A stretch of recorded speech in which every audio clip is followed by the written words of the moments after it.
నమస్తే. భీమవరం పసందైన వంటలకు, పచ్చని అందాలకే కాక కోళ్ల పందాలకు, క్రికెట్ బెట్టింగులకు సైతం ప్రసిద్ధి. ఎన్నో ఏళ్లుగా జూదం అక్కడి ప్రజల్లో ఒక భాగమైంది.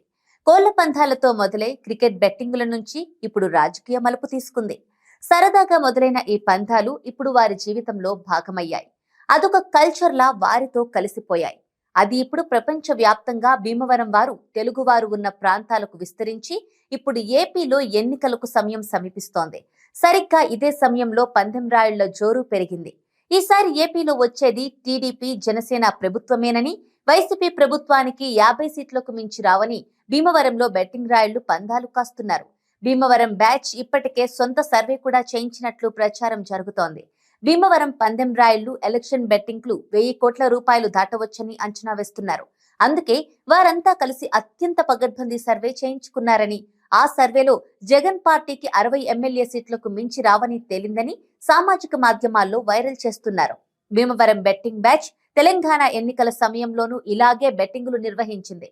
అప్పుడు కాంగ్రెస్ కు అనుకూలంగా బెట్టింగులు జరిగాయి. ఎన్నికల ఫలితాలు కూడా అంతే స్పష్టంగా రావడంతో ఈసారి ఏపీలో తాము అనుకున్న వారిని గెలిపించడం కోసం పందెం రాయుళ్లు పన్నాగం పన్నినట్టు తెలుస్తోంది.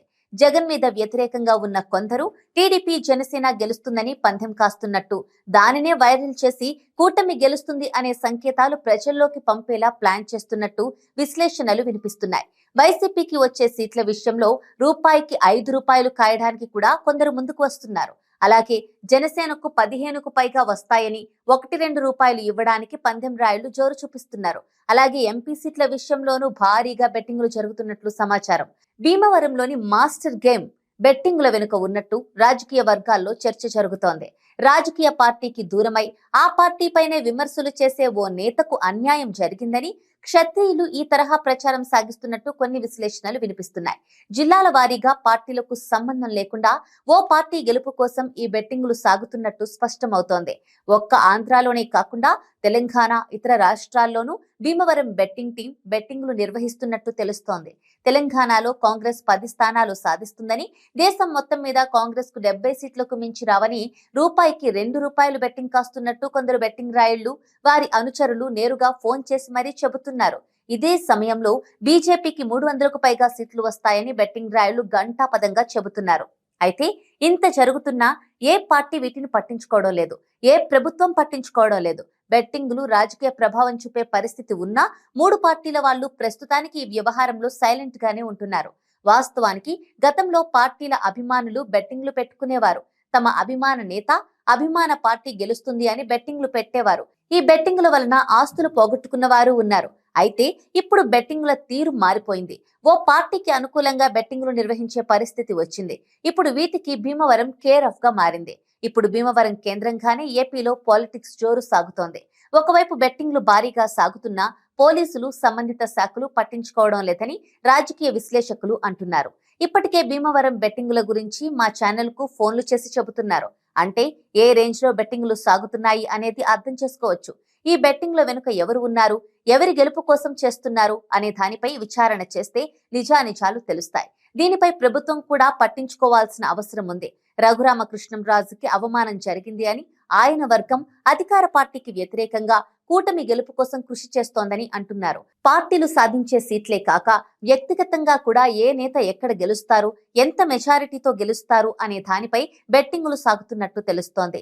జగన్, చంద్రబాబు గెలుపు, వారి మెజారిటీ, పవన్ ఎక్కడి నుంచి పోటీ చేస్తారు, ఈసారైనా అసెంబ్లీలో అడుగు పెడతారా అనే దానిపై భీమవరం బెట్టింగ్ రాయుళ్లు బెట్టింగ్ నిర్వహిస్తున్నట్టు తెలుస్తోంది. అంతేకాక గుడివాడలో నాని మెజారిటీ ఎంత, నగరిలో రోజా హ్యాట్రిక్ సాధించేనా, పురంధేశ్వరి పార్లమెంటుకు పోటీ చేసి గెలవగలరా, ఇలా కీలక నేతలు వారి స్థానాల్లో గెలుస్తారా లేదా అనే దానిపై బెట్టింగ్లు నిర్వహిస్తున్నారు. టీడీపీ గెలుపు గురించి ఒక రేటు, వైసీపీ గెలుపు గురించి మరో రేటు పలుకుతున్నట్టు తెలుస్తోంది. గత ఎన్నికల ముందు కూడా ఇదే తరహాలో బెట్టింగ్లు పెద్ద ఎత్తున సాగాయి. ఆంధ్ర ఆక్టోపస్ గా కొందరు అభివర్ణించిన లగడపాటి రాజగోపాల్ రెడ్డి సర్వేలను బెట్టింగ్ రాయుళ్లు తమకు అనుకూలంగా మలుచుకున్నారు. టీడీపీ ఓడిపోతుందని తెలిసినా ఒక ఛానల్ మద్దతుతో టీడీపీ గెలుస్తుంది అని సర్వేలు ప్రకటించి టీడీపీకి అనుకూలంగా పెద్ద ఎత్తున బెట్టింగ్ జరిగేలా చేశారు. దీని వలన సర్వేలను నమ్మి టీడీపీ గెలుస్తుంది అని బెట్టింగ్లు పెట్టిన వాళ్లు దారుణంగా దెబ్బతిన్నారు. అన్ని పోగొట్టుకుని రోడ్డున పడ్డారు.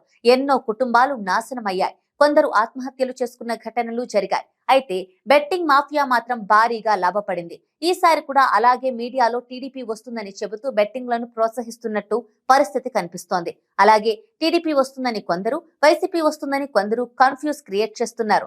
వైసీపీ ఫ్యాన్స్, టీడీపీ ఫ్యాన్స్ ఇద్దరిని రెచ్చగొట్టి బెట్టింగులు పెట్టేలా ప్రోత్సహిస్తున్నారు. అలాగే టీడీపీ పట్ల ప్రజల్లో పాజిటివ్ వేవ్ తీసుకువచ్చే ప్రయత్నం జరుగుతోంది. టీడీపీ ఎమ్మెల్యే వీక్ గా ఉన్న చోట వీరే అతన్ని జాకీలు వేసి లేపే ప్రయత్నం చేస్తున్నట్టు స్పష్టమవుతోంది. ప్రభుత్వాన్ని టార్గెట్ చేయడం, రోడ్లు బాగాలేవని, పింఛన్లు అందలేదని ఏదో ఒక రీతిలో ప్రభుత్వాన్ని బద్నాం చేసి వైసీపీ టార్గెట్ గా బెట్టింగ్ రాయుళ్లే టీడీపీని బలంగా చూపే ప్రయత్నం చేస్తున్నారని రాజకీయ విశ్లేషకులు పేర్కొంటున్నారు. అంతేకాక ఎమ్మెల్యే స్థాయి వారు సైతం బెట్టింగ్లు ప్రోత్సహిస్తున్నారు. కొందరు వైసీపీ కార్యకర్తలను సైతం బెట్టింగులకు ప్రోత్సహిస్తున్నారు. డబ్బు ఆశ చూపి టీడీపీ అనుకూల మాన్యా క్రియేట్ చేస్తున్నారు. రాష్ట్రంలోనే కాక దేశ విదేశాల నుంచి సైతం పలువురు ప్రముఖులు ఈ బెట్టింగులను ప్రోత్సహిస్తున్నారు. అమెరికాలో ప్రముఖ తెలుగు సంస్థల్లోని ప్రధాన కులాల ప్రముఖులు సైతం జోరుగా బెట్టింగులలో భాగమవుతున్నట్టు తెలుస్తోంది. బెట్టింగ్ ద్వారా ఇన్ఫ్లుయెన్స్ చేసేలా రాజకీయ కుట్ర జరుగుతోంది అని రాజకీయ విశ్లేషకులు సైతం అభిప్రాయపడుతున్నారు. ఇలాంటి ధోరణిని అరికట్టాల్సిన అవసరం ఎంతైనా ఉంది. ఏ పార్టీ కూడా దీనిని ఎంకరేజ్ చేయకున్నా దీని వెనుక బలమైన బెట్టింగ్ వ్యవస్థ పనిచేస్తోందని అంటున్నారు. తెలంగాణ ఎన్నికల సమయంలో కాంగ్రెస్ మీద బెట్టింగ్ కాసి లాభపడ్డ వాళ్ళు ఇప్పుడు ఏపీ మీద ఫోకస్ చేసి బెట్టింగ్ పర్వానికి తెరలేపుతున్నారు. అంతేకాక కొన్ని ప్రధాన ఛానళ్లు, యూట్యూబ్ ఛానల్స్ లో వైసీపీ కొన్ని సీట్లలో గెలుస్తుందని ప్రచారం చేస్తూ న్యూట్రల్ గా ఉన్న వారిని ఆకర్షించే ప్రయత్నం చేస్తున్నారు. కొందరి బలహీనతల్ని ఆసరాగా చేసుకుని వీరు డబ్బు సంపాదించుకుంటున్నారు. ఇది తెలియని వారు ఆస్తులు, రొయ్యల చెరువులు, భూములు పందాలు కాస్తున్నారు. గత ఎన్నికల్లో జగన్ కు ఎగైనెస్ట్ గా పెట్టి పోగొట్టుకున్న డబ్బును ఇప్పుడు మళ్లీ దక్కించుకోవాలని చూస్తున్నారు. ఎమ్మెల్యేలు, ఎంపీలు సైతం బెట్టింగుల్లో బిజీగా ఉంటున్నారు. 10 కోట్లు గెలుపు కోసం ఖర్చు పెట్టే అభ్యర్థి బెట్టింగుల్లోనూ అదే స్థాయిలో ఖర్చు పెడుతున్నారు. అంతేకాక రాష్ట్రంలో తమ అపోజిషన్ పార్టీ వస్తుందంటూ కూడా సేఫ్ గేమ్ ఆడుతున్నారు. గెలిస్తే పందెం వస్తుంది, ఓడినా ఎలాగూ తమ ప్రభుత్వం వస్తుంది కనుక ఎలాగైనా వాటిని రాబట్టుకోవచ్చు అని ప్లాన్ చేస్తున్నారు. దీనిపై పోలీస్ వ్యవస్థ నిఘా పెట్టాల్సిన అవసరం ఉంది. ఎందుకంటే ఈ బెట్టింగుల ద్వారా వందల కోట్లు చేతులు మారుతున్నాయి. దీని ద్వారా పెద్ద మొత్తంలో డబ్బు హవాలా రూపంలో చేతులు మారుతుందని తరచూ వింటూనే ఉన్నాం. ఇది ఇప్పటికైనా అరికట్టకపోతే మరింతగా విస్తరించే ప్రమాదం లేకపోలేదు. ముఖ్యంగా బెట్టింగ్ నిర్వాహకులు 10% కమిషన్ తీసుకుంటూ వారు సేఫ్ గేమ్ ఆడుతూ అమాయకులను బలి చేస్తున్నారు. అంతేకాక రాజకీయ వ్యవస్థ ప్రభావితం అవుతుంది. అందుకే దీనిపైన ఫోకస్ చేసి అరికట్టాల్సిన అవసరం ఉంది. లేకుంటే ఇదో జాడ్యంగా మారి ఎన్నికల వ్యవస్థనే ప్రభావం చూపే ఛాన్స్ ఉంది. For more interesting updates, do like, share and subscribe to Volga News.